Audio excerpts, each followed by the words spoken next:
اعوذ باللہ من الشیطان الرجیم بسم اللہ الرحمن الرحیم۔ اللہ تبارک و تعالیٰ کے نام سے شروع جو بڑا مہربان اور نہایت رحم کرنے والا ہے۔ ایک ایسی رات جس رات کے اندر انسانی زندگیوں کے بارے میں بہت اہم فیصلے کیے جائیں گے۔ کون مرے گا اور کون جیے گا، اور کون اس دنیا میں ایک نئی زندگی کی شروعات کرے گا، اور کون اس دنیا کو چھوڑ کر اس دنیا کو الوداع کہے گا۔ کون غریب سے امیر بن جائے گا، اور کس کی زندگی کا زوال شروع ہونے والا ہے، اور کن لوگوں کے نام مردہ لوگوں کی لسٹ میں لکھ دیے جائیں گے۔ پیارے دوستو، آج کی اس منفرد ویڈیو میں ہم آپ کو بتائیں گے کہ شب برات کی حقیقت کیا ہے، اس رات میں نامہ اعمال کیوں تبدیل ہوتے ہیں، اور اس رات میں انسانوں کے بارے میں کون کون سے اہم فیصلے کیے جاتے ہیں، اور اگر خدا نخواستہ ہمارا نام بھی مردہ لوگوں کی لسٹ میں لکھ چکا ہو تو ہمیں کیا کرنا چاہیے۔ اس رات کتنے لوگوں کی مغفرت کی جاتی ہے، اور اس رات کون سے وہ بدبخت لوگ ہیں جن کی مغفرت نہیں کی جاتی، اور حضور صلی اللہ تعالی علیہ وآلہ وسلم نے اس رات کون کون سے عمل کرنے کا ارشاد فرمایا، اور با تقاضۂ مسلمان ہم کو شب برات کو کس طرح گزارنا چاہیے۔ پیارے دوستو، ان تمام تر سوالات کے جوابات قرآن و حدیث کی روشنی میں آج کے اس ویڈیو میں ہم آپ کو بتائیں گے، لہٰذا آپ سے گزارش ہے کہ ہماری اس ویڈیو کو اینڈ تک ضرور دیکھیے گا۔ پیارے دوستو، شعبان المعظم کی 15ویں رات کو شب برات کہا جاتا ہے۔ شب رات کو کہتے ہیں، اور برات کے معنی ہے بری ہونا،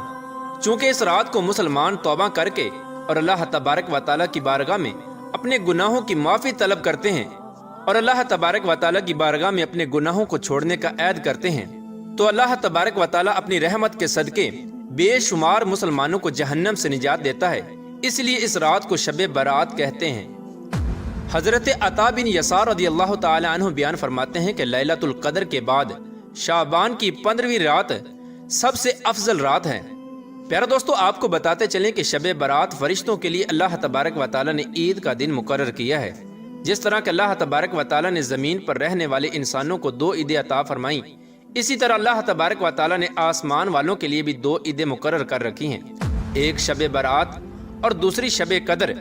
انسان چونکہ یہ دونوں عیدیں دن میں مناتے ہیں، جبکہ فرشتے یہ دونوں عیدیں رات کو مناتے ہیں۔ اللہ تبارک و تعالیٰ نے ان دونوں راتوں کو فرشتوں کے لیے عید اس لیے مقرر کیا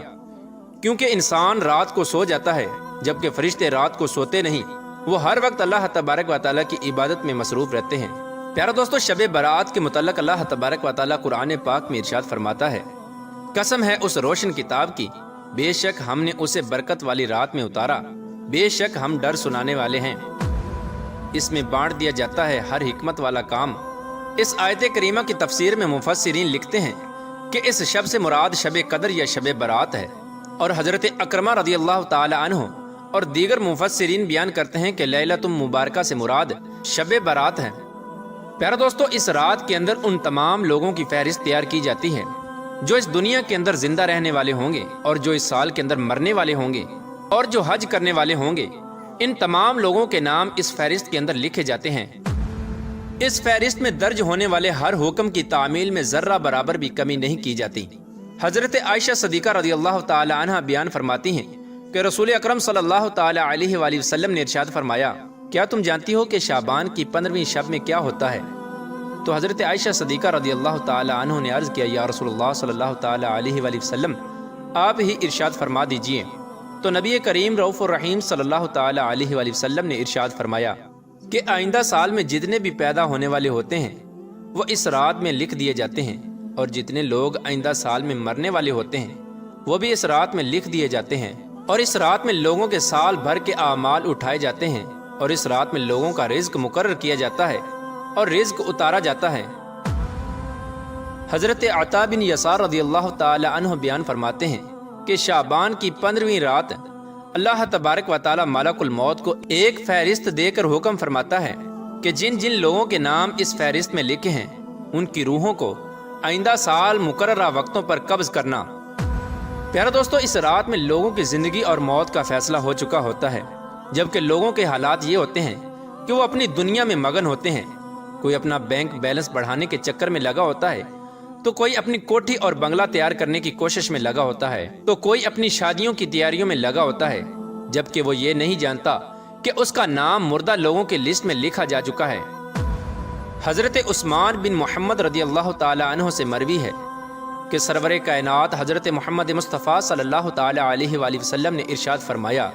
کہ ایک شعبان سے دوسرے شعبان تک لوگوں کی زندگی منقطع کرنے کا وقت اس رات میں لکھا جاتا ہے، یہاں تک کہ انسان شادی بیاہ کرتا ہے اور اس کے بچے پیدا ہوتے ہیں، حالانکہ اس کا نام مردوں کی فہرست میں لکھا جا چکا ہوتا ہے۔ پیارا دوستو، شب برات کی ایک بہت بڑی خصوصیت یہ بھی ہے کہ اس رات میں اللہ تبارک و تعالی بے شمار لوگوں کی بخشش فرماتا ہے، جیسا کہ حضرت عائشہ صدیقہ رضی اللہ تعالی عنہ بیان فرماتی ہیں کہ ایک رات میں نے حضور اکرم صلی اللہ تعالی علیہ وآلہ وسلم کو اپنے پاس نہ پایا تو میں آپ کی تلاش میں نکلی۔ میں نے دیکھا کہ حضور پاک صلی اللہ تعالی علیہ وآلہ وسلم جنت البقیع میں تشریف فرما ہیں، اور آپ صلی اللہ تعالی علیہ وآلہ وسلم نے فرمایا، کیا تمہیں یہ خوف ہے کہ اللہ تبارک و تعالی اور اس کا رسول تمہارے ساتھ زیادتی کریں گے؟ میں نے عرض کیا، یا رسول اللہ صلی اللہ تعالی علیہ وآلہ وسلم، مجھے یہ خیال ہوا کہ شاید آپ کسی دوسری اہلیہ کے پاس تشریف لے گئے ہیں۔ تو حضور پاک صلی اللہ تعالی علیہ وآلہ وسلم نے ارشاد فرمایا، بے شک اللہ تبارک و تعالی شعبان کی 15ویں شب آسمان دنیا پر اپنی شان کے مطابق جلوہ گر ہوتا ہے اور قبیلہ بنو کلب کی بکریوں کے بالوں سے بھی زیادہ لوگوں کی مغفرت فرماتا ہے۔ حضرت ابو بکر صدیق رضی اللہ تعالی عنہ روایت کرتے ہیں کہ حضور اکرم صلی اللہ تعالی علیہ وآلہ وسلم نے ارشاد فرمایا کہ شعبان کی 15ویں شب میں اللہ تبارک و تعالی آسمان دنیا پر اپنی شان کے مطابق جلوہ گر ہوتا ہے اور اس شب میں ہر کسی کی مغفرت فرما دیتا ہے، سوائے ان لوگوں کے جو شرک کرنے والے ہوں اور بغض رکھنے والے ہوں۔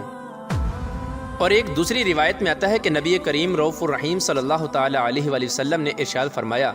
کہ اللہ تبارک و تعالی شعبان کی 15ویں شب میں اپنے رحم و کرم سے تمام مخلوقات کی بخشش فرما دیتا ہے، سوائے ان لوگوں کے جو شرک کرنے والے ہوں اور کینہ رکھنے والے ہوں۔ حضرت عبداللہ بن عمر بن عاص رضی اللہ تعالی عنہ سے روایت ہے کہ حضور اکرم صلی اللہ تعالی علیہ وآلہ وسلم نے ارشاد فرمایا کہ شعبان کی 15ویں رات میں اللہ تبارک و تعالی اپنی رحمت سے 2 شخصوں کے علاوہ سب لوگوں کی مغفرت فرما دیتا ہے، ایک وہ شخص جو کینہ رکھنے والا ہو اور دوسرا وہ شخص جو کسی کو ناحق قتل کرنے والا ہو۔ پیارا دوستو، شب برات میں فرشتوں کو بعض امور دیے جاتے ہیں، اور شب برات ایک ایسی رات ہے جس میں اللہ تبارک و تعالی مسلمانوں کی مغفرت فرماتا ہے اور دعاؤں کو قبول کرتا ہے، جیسا کہ حضرت عثمان رضی اللہ تعالی عنہ روایت کرتے ہیں کہ حضور اکرم صلی اللہ تعالی علیہ وآلہ وسلم نے ارشاد فرمایا،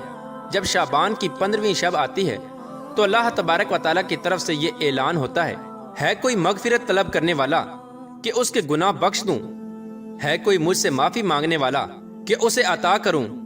اس وقت اللہ تبارک و تعالی سے جو مانگا جائے وہ ملتا ہے، وہ سب کی دعا قبول فرماتا ہے سوائے بدکار عورت اور مشرک شخص کے۔ حضرت علی رضی اللہ تعالی عنہ سے روایت ہے کہ غیب بتانے والے آقا و مولا حضرت محمد مصطفیٰ صلی اللہ تعالی علیہ وآلہ وسلم نے ارشاد فرمایا، جب شعبان کی 15ویں رات آتی ہے